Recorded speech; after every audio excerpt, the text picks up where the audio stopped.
Nakakaawa, nakakadiri. Tama ba yung ginawa? Dapat ba yung ginawa? The action I took in the House today was deliberate and it was powerful.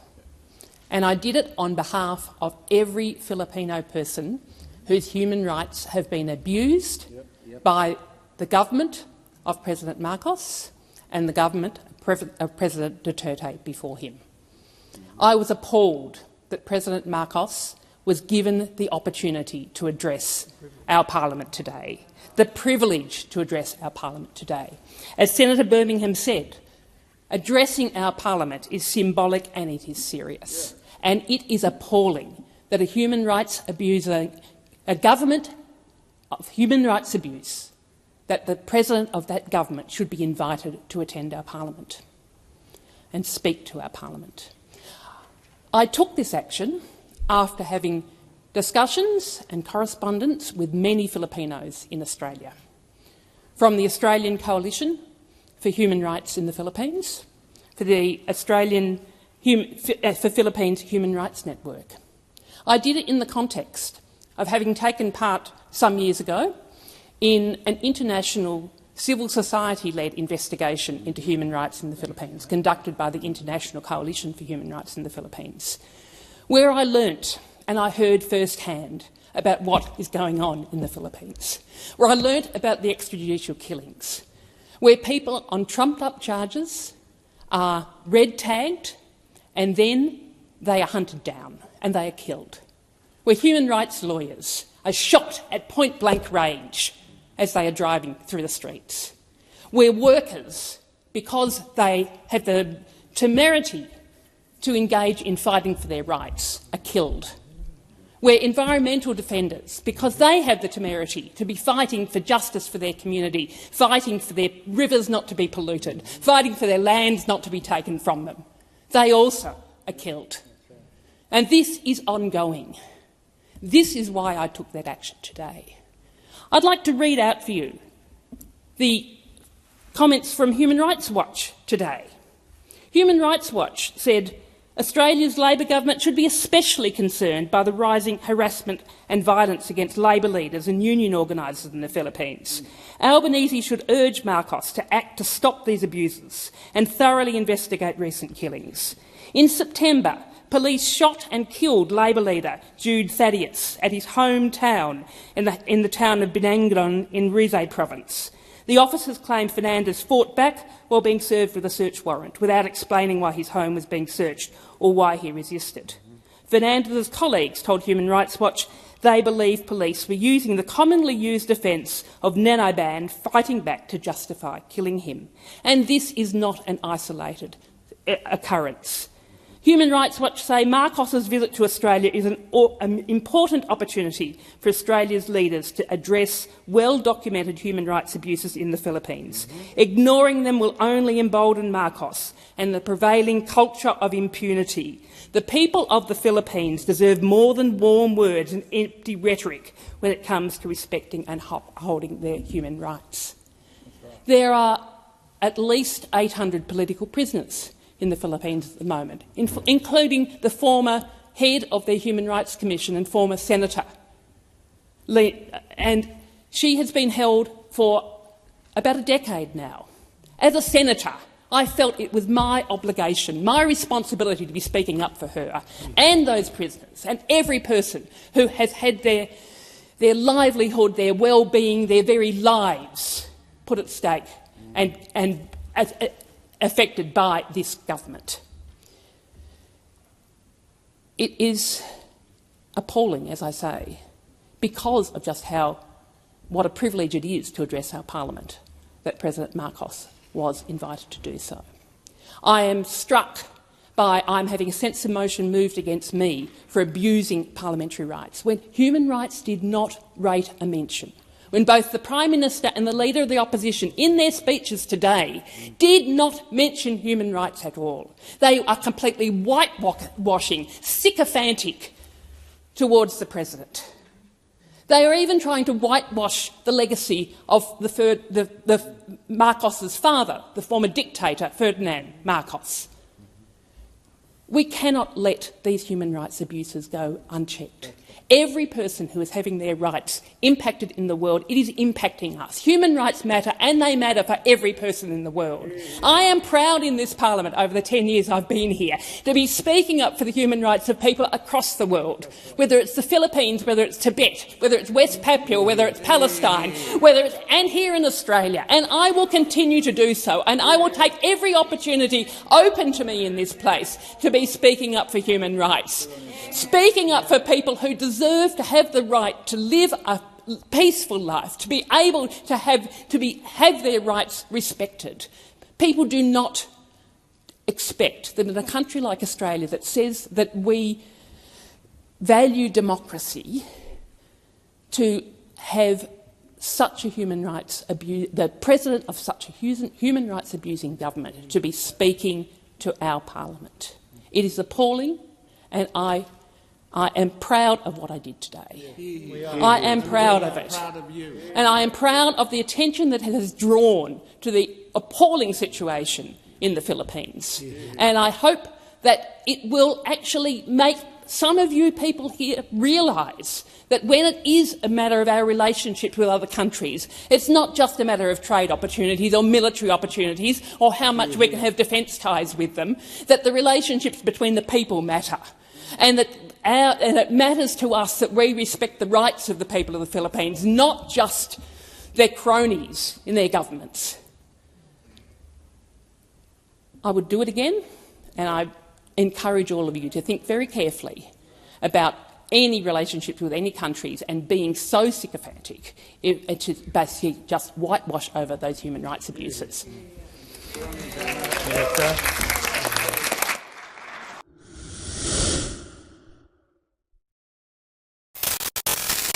I was very pleased to be thrown out of the House for holding up this sign. I am appalled that President Marcos was invited to speak to the Australian Parliament. It is whitewashing the appalling human rights abuses that are continuing under his government.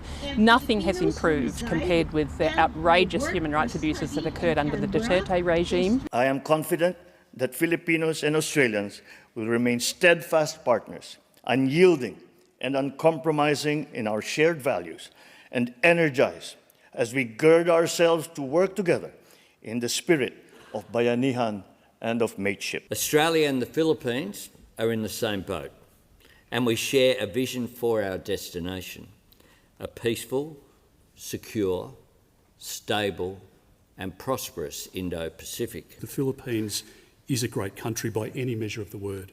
Your nation and your people are truly great in the eyes of Australians. Ba yung nakakaawa na yun? Napanood mo ba yung video, Gapar? Oo. Kayo mga batang helmet, napanood nyo ba yung video? Bakit ko nilabas yan, mga kabatang helmet? Kasi isa yung pagbubukas sa ating kaisipan, no? At nakakaloka lang talaga. Alam mo mga sinabi ko kanina, nakakaawa, tama bang ginawa, dapat bang ginawa, nakakadiri. Hindi yun para kay Senator Janet Rice. Para sa inyo yon, inyong mga kababayan ko, sa inyong mga troll. Bakit? Bakit ko nasabi yon? O, ito ang resibo.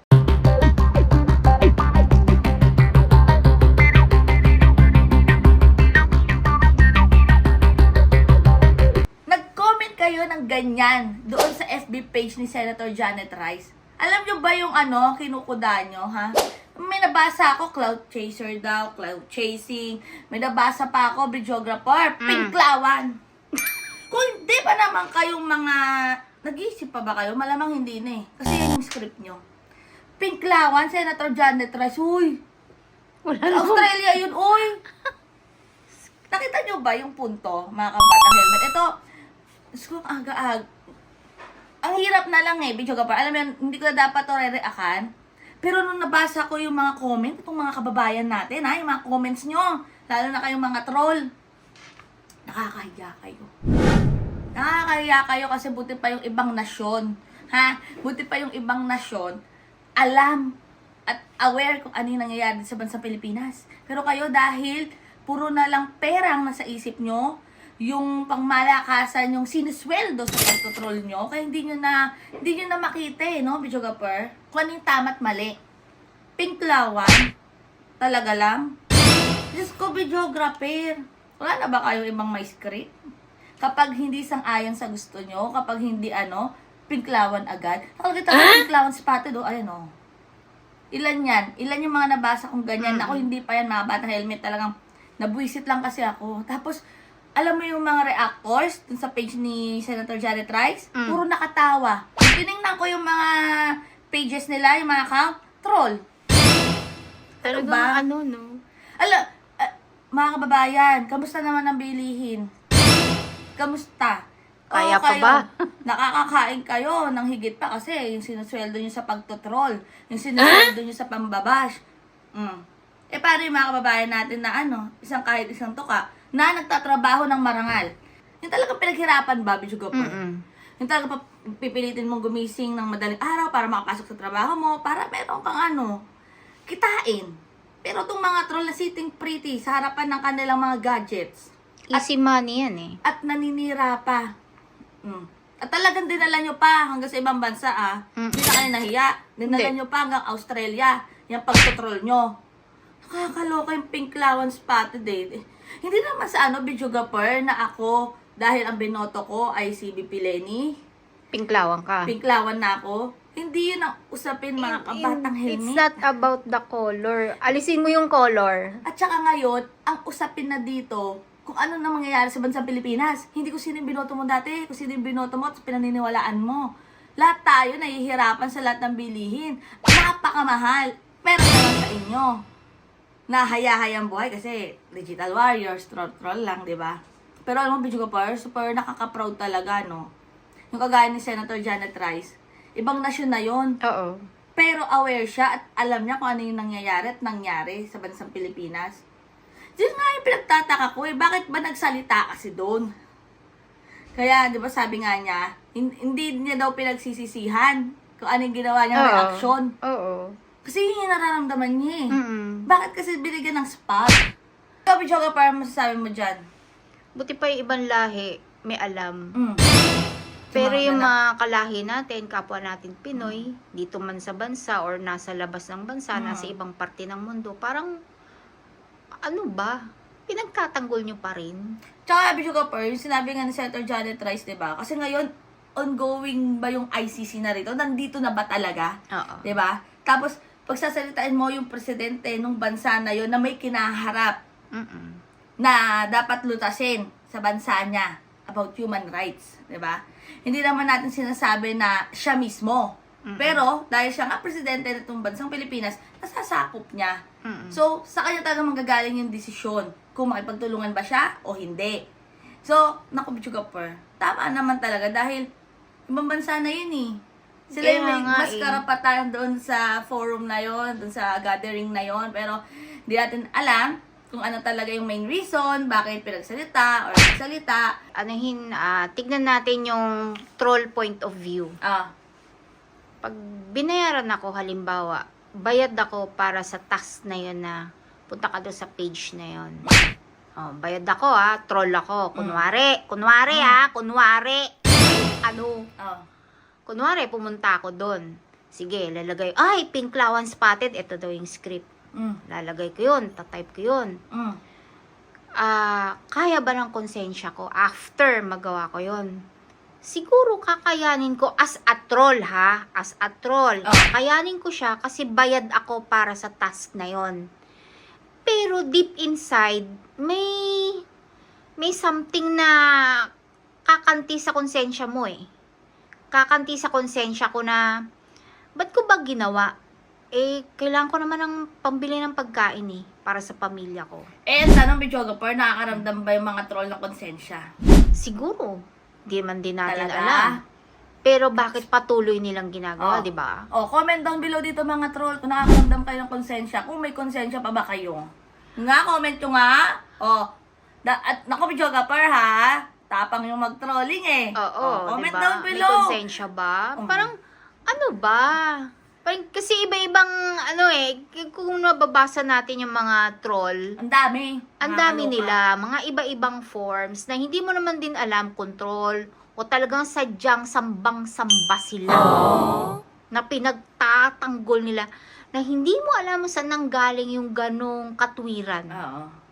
parang minsan hindi mo na maarok kung ano yung mga nababasa mo dahil parang talagang hindi na pinag-isipan yung mga sinasabi. Pag mga sinasabi nila, pagtawanan man natin, bigyan natin ng ibang kulay, nakakatawa pero sa isang banda nakakainis din. Oo naman, kasi kapwa Pilipino mo gumaganon. Oo. Aba, doon pa kayo talaga nagkakalat sa page ng ibang nasyon. Aba naman. Tsaka wala na yung moral values Wala. talaga. Yan ang hirap Nawala na yung GMRC, nawala na yung pagiging humane. Humane, yung hiya, Yung hiya man yung lang.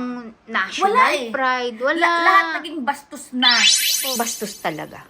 Yan yung kasi, nakakainis dahil masyadong na-develop yung kabastusan natin. Oo. Talagang yung dinevelop yung palamura, Oo. mambastos, mambaboy. Yun. Naging normal siya. Nakaka-proud mga Pilipino, nakaka-proud mga kababayan, ang babastos natin. Pagka Diba? bastos ka, in ka. Pagka nagmura ka, in na in ka doon. Pag yung talagang ang bait mo, hindi ka makabasag pinggan, sasabihin nila, santa ka, santo ka. Ang banal mo. Tara na, sa kalye impyerno. What? Sama-sama na. Nakakaloka. May nagtanong sa dayo kalye impyerno. Uy, totoo meron po nun. Sa Navotas. Di ba, Video Gabar? Kasi may kalye banal, may history yan. Panoorin yung kay Cara David. Pero totoo yan, mga kabatang helmet, meron talaga. May kalye banal, di ba, Video Gabar? Kasi nga daw, yun daw yung mga kumakanta. Kumakanta, taga-kursilyo, Tapos mga iba't ibang relihiyon. Meron din kalye, yun nga, kalye impyerno. Nagtataka lang ako, walang kalye purgatorio. Gitnaan. Kailangan, left and right kagad. Doon sa lugar namin kasi Beach Copper, merong doon, paradise. Yung pinakadulo nung iskinita namin, paradise naman yung tawag. Wow, heaven! Kaya ba ako batang helmet Comment down below kung ano masasabi nyo dyan, lalo na yung mga troll dyan. Sige, comment nyo kung nakukonsensya ba kayo. I-comment nyo din kung wala lang sa inyo. Para malaman din namin kung ano yung side nyo, di ba? Oo. Ang galing nyo Pag umabot pa kayo Australia, kakatroll ng Pinklawan spotted. Pinklawan talaga. Clap, clap, clap. Shake, shake, shake. Sana talaga, masaya kayo sa ginagawa nyo. Ay, naku, Pichu ka per. Basta stay happy, stay healthy, and stay safe tayo as always. Sabi ko kami sa boy, nag-helmet din ang bukid. Keeps getting better every day. God bless everyone. Bye! Nakakaloka, Pichu ka per. Pinklawan daw. Kaya nga. Nakaloka sila.